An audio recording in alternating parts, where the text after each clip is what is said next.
Should be like 5 seconds. Great, we're live. Hi, everyone, and welcome to Online Events Made Simple, the live podcast. Today we're episode 26, and I'm joined with Clare Forestier. Thank you so much for coming on, Clare. Would you like to introduce yourself and tell us more about yourself? Of course. Hi, thanks for having me. So, yes, I'm Clare Forestier. I am what's known as an MC or event host, also moderator, facilitator, whatever you want to call me. There doesn't seem to be a standard name. And I'm the person that normally introduces you when you arrive to an event, welcomes you, introduces the speakers, keeps the conversation going, kind of is the consistent face throughout, and then does the sign off at the end as well. And all kinds of things take place in an event, but usually I'm the sort of standard face that you see, the voice and the face of the event, I suppose. Sounds really like you're really famous, but you're not. You're just keeping it all together, giving it some consistency. Absolutely. And look, what is an events host? So for event organisers listening right now, I'm sure many of them know what an events host is, but you say you're kind of the voice of the event. What does that kind of consist of throughout the event? Well, I suppose, so one way of looking at it is you're representing the audience, particularly in a virtual event. I think you're there to really keep an eye on the audience, really look after the audience, make sure that their interests are met all the time. And when I'm involved in planning, I'm always like, well, how's that going to look for the audience? What's the audience going to think? Are they going to understand that? Will they know when they're going to get a break? I would kind of see that you're as the audience advocate, because although we know how important engagement is, and although we know that the audience is the most important person, it often gets forgotten, I think, during the event planning process, because you've got so much else to worry about, and budgets and so on.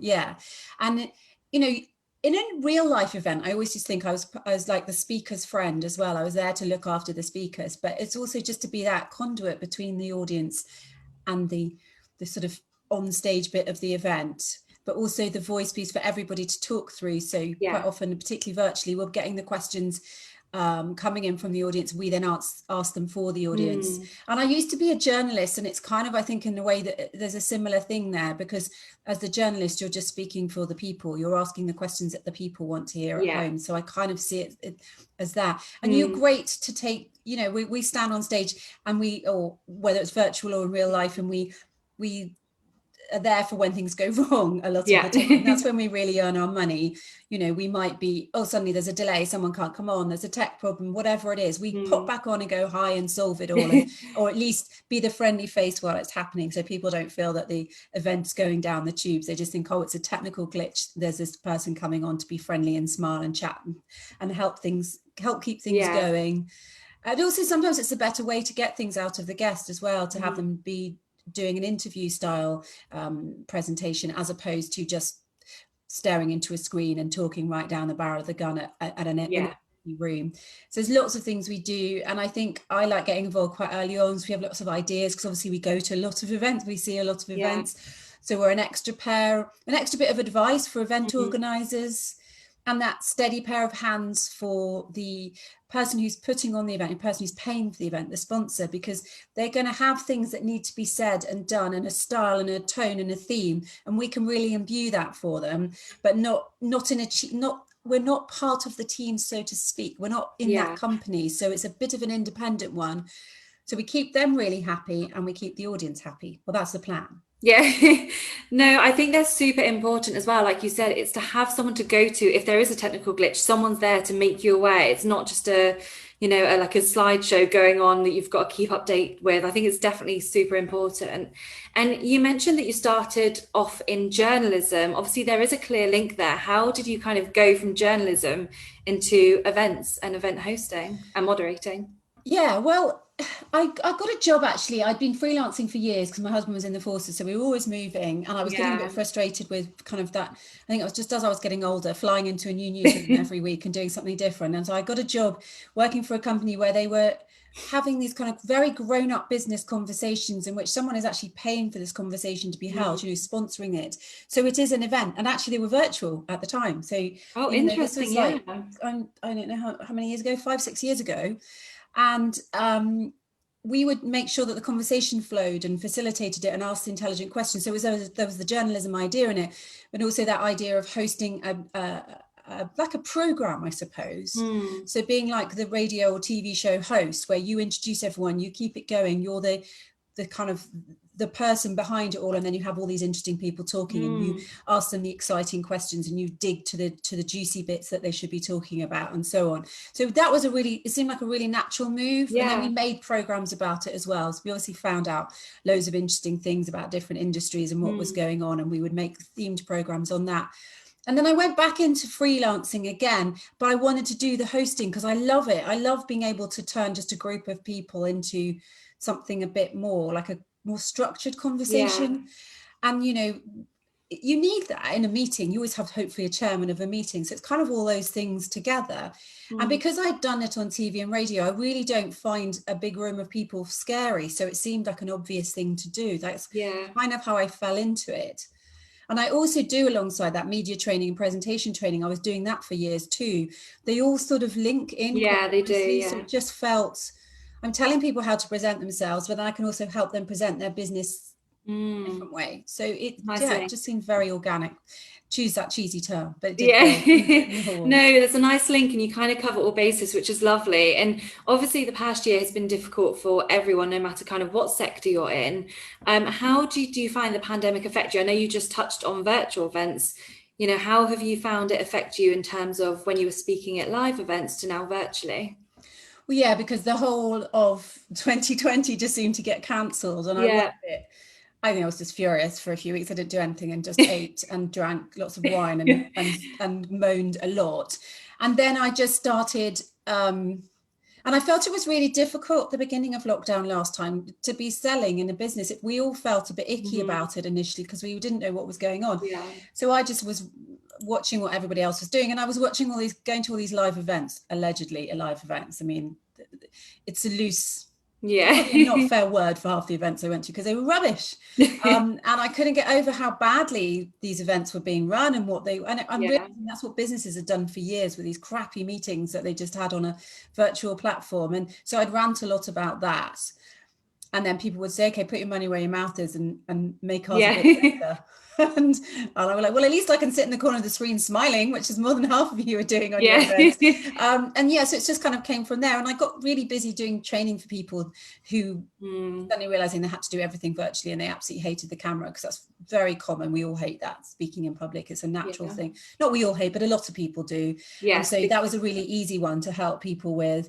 And it felt, again, I was just talking about it and noticing it and able to add value. So it came from there. And now then lots of people were contacting me last year with we are doing this sort of online event thingy, and maybe we should do it a bit more professionally. And I'm like, you think? And so year on, doing a lot of that, but realizing also the standard has to go up and up and up, because the comparison is TV. It's like a TV program, but most of us haven't got that yet. And someone was asking me this morning, where do I see it in 5 years? And honestly, in 5 years, it's going to blow your mind. We're all going to have really big screens in front of us. When we watch an event, we are going to be watching it like Netflix, you know, it's going to be super HD and luxy, and we're all going to have really good cameras, and just do this as the norm. It will just be normal.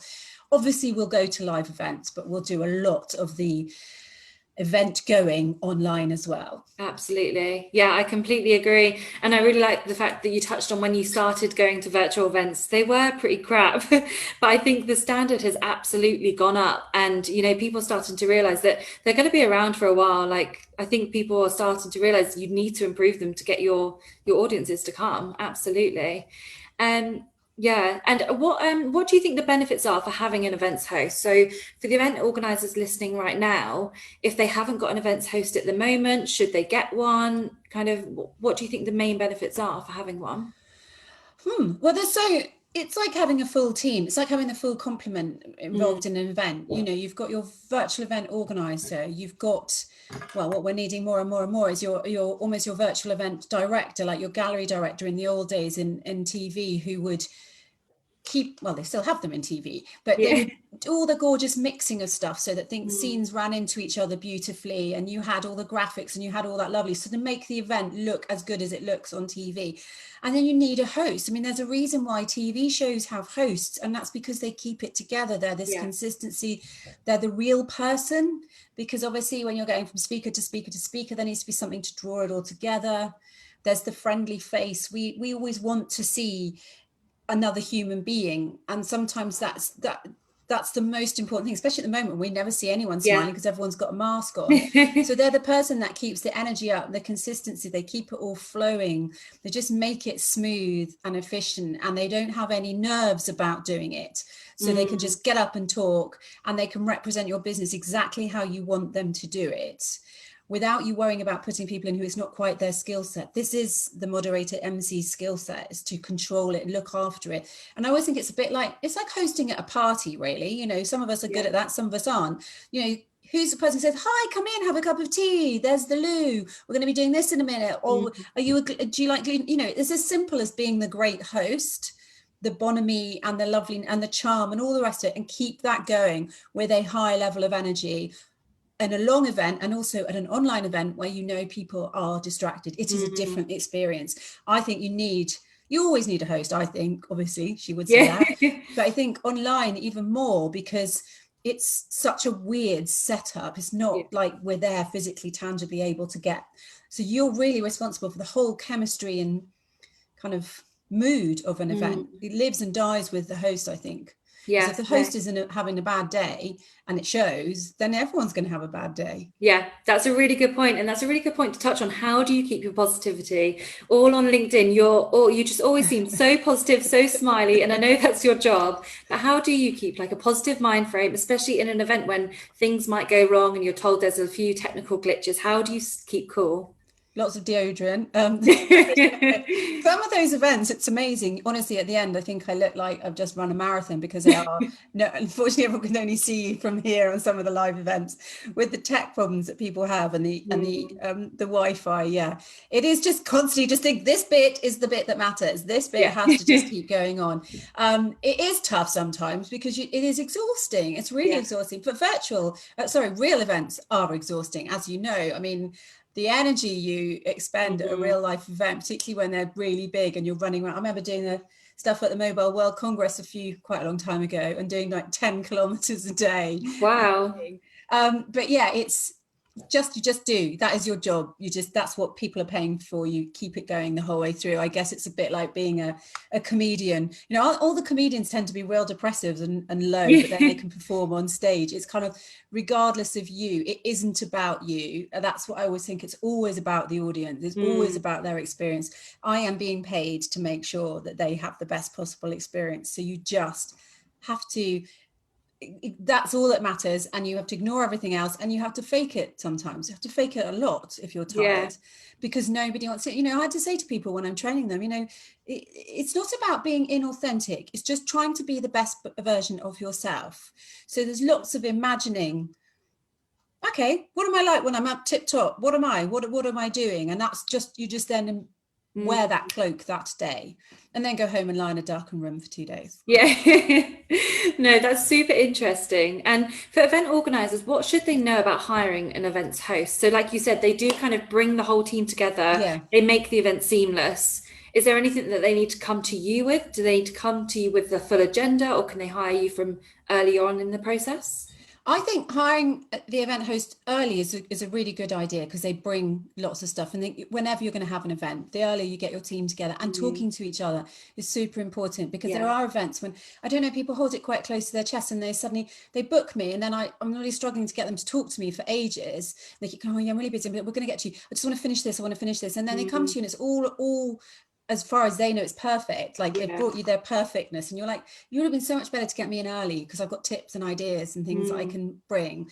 And I would be asking everyone else in the team that too. What about this? What about the events you've been to, particularly in this new world of virtual? Because everyone's got so many different experiences, and you don't know what you don't know. So you need someone to say, God, we did an event the other day and that didn't work. And you're like, okay, great. Because even though I've been doing events for years, as some people have, I didn't know that. I didn't even know that job existed. I didn't even know we could have a person to help with that. So I just think super early on, get them involved, get all the teams talking really early on, do a really good interview with your moderator, so you understand where their specialties are and what they're really good at, because everyone's different, and everyone's got quite a lot of extra things they can bring. And this person might not be right for that event. They might be the perfect one you're doing next month. They might know someone who's more that way inclined. They shouldn't need to be a subject matter expert, because generally the idea of an event host is that you do go from event to event, different subjects, and you learn about them for the time, on the day, or not on the day, you do it beforehand.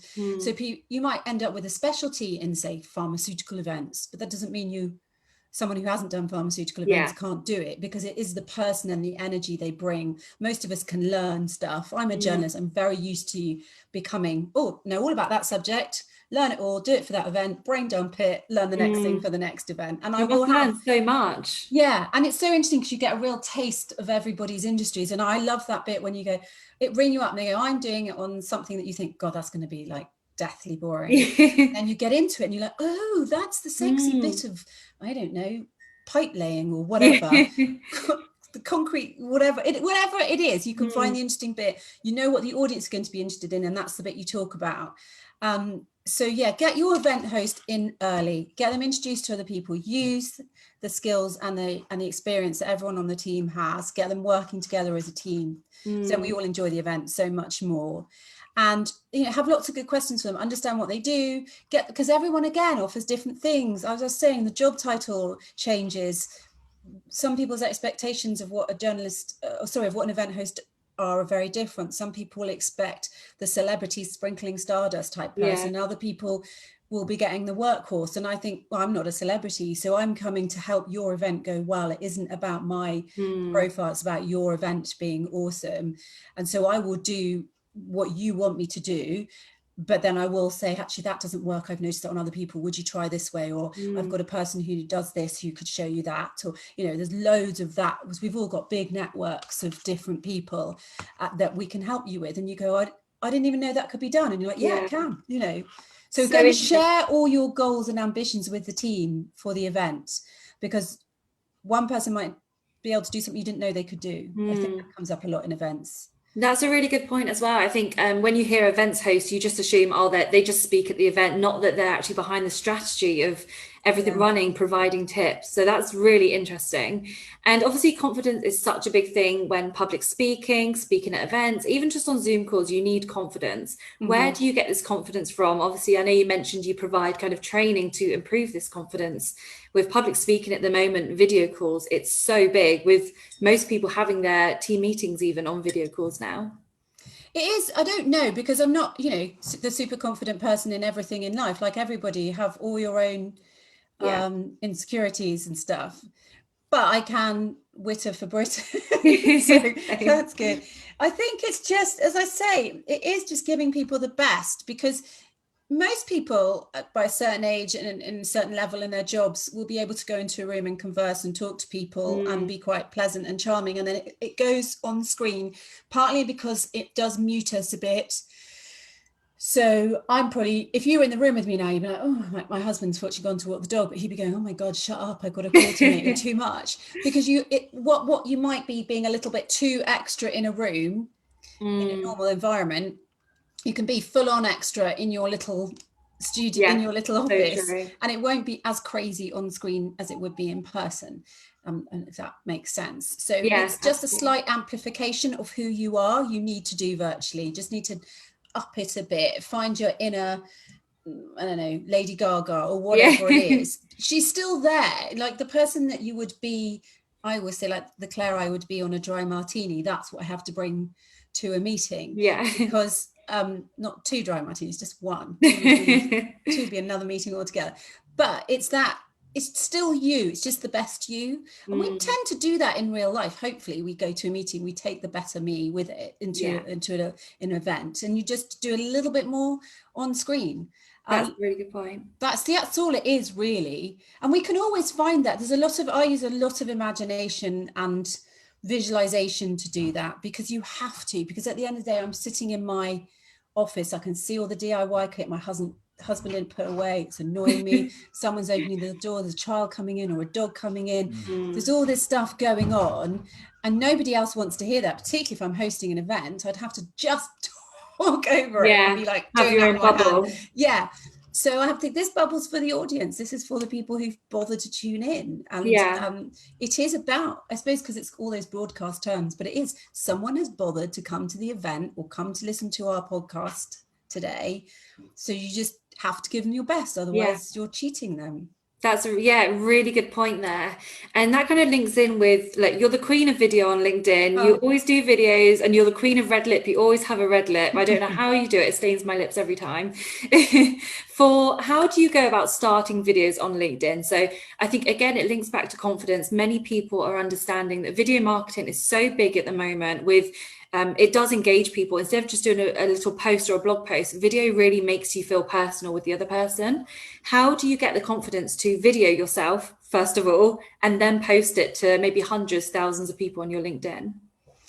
Well, it's interesting because I haven't done any new videos since for a few weeks. I haven't done any in January. And it's because, so I feel like I'm slow off the ground this month. I definitely feel I haven't got my act together. I didn't feel very well in the first week and just not really in the mood. So I haven't posted any because I do think you have to be feeling quite positive when you do it. And otherwise, if I come out, I'm going to make a video. I mean, it might be funny once, it might be a bit of a joke, but realistically, you do have to be in the right frame of mind. And I just think start really, really simple. One of the things I often say to people is do a video testimonial for somebody else that you think's been great. So you could say, just pick anyone that you want to give a testimonial to, and also maybe people you might want to give them one for you, and make them one really simple 30-second one, because they'll be chuffed to bits. They would definitely play it, and it's kind of out of your hands then. Then they're going to run, and then that's almost your first video done, and you just do little versions of that, or little things that you've done a post on already. Just record yourself doing that. If you're worried about remembering the words, you can have the script just behind the camera, and try and just look up as much as possible. Really simple and really short is good. I do have a difference of opinion from some people who say just shove anything out, because it depends on what you do for a living. But for me, I couldn't just shove out any old crap when I'm on a dog walk, because I'm promoting myself as someone who can hold your event and keep your event, looking great. If I send videos of me, on a windy dog walk where I'm making no sense and the wind is going in and out, it just wouldn't look very professional. So I think mine have to be a bit more professional. But other people, if their job is something different, I don't know, if you're a hypnotherapist or whatever, it doesn't matter if it's a less professionally filmed. But starting by helping other people is always easy. If you think, like, if you ever had to do a run at school and you were really rubbish and almost the last person, if there was someone that you could help round, you would go faster. So if you do it for somebody else, it takes a bit of the ego away. You could be talking about with somebody else, or just talking about a client, how a client's doing really well, and you just want to go, I want to shout out for this client, they're doing brilliantly. And then once you've done a few, they get easier and easier. But again, the frame of mind is really, you have to be in a really positive frame of mind. You have to talk yourself so that you hit the ground going, hi, I'm Clare. No, that's a really good point. And I completely agree. I think, if you go to record yourself when you're tired or maybe hungover or not feeling well, it definitely shows. I think that's so important to be in the right mindset. I'll have to get into one soon. So I've got some videos I need to do. So I just have to. I'll keep an eye out. Claire, it's been so lovely speaking to you. We're reaching the half-hour mark. It always just flies by. Where can people find you? I'm sure they want to reach out and speak to you if they're looking to maybe look for an events host or just to find out more about yourself. LinkedIn, basically. Clare Forestier on LinkedIn. My business is called Speak Up Event Hosting and Communications Training, but I use my normal personal name more. And there's again, clareforestier.com is my website. And look for me on LinkedIn. It's probably the best place to find me. Nice and easy. It's all there, nice and easy. Brilliant. Thank you so much. And if you're listening live, thank you so much for tuning in. If you're listening on demand, we would love for you to reach out if you have any questions, or if you'd like to be in Claire's position and would like to be a guest on one of our podcasts. You can reach us at Rian@EventMindPro, and we will see you all next Wednesday.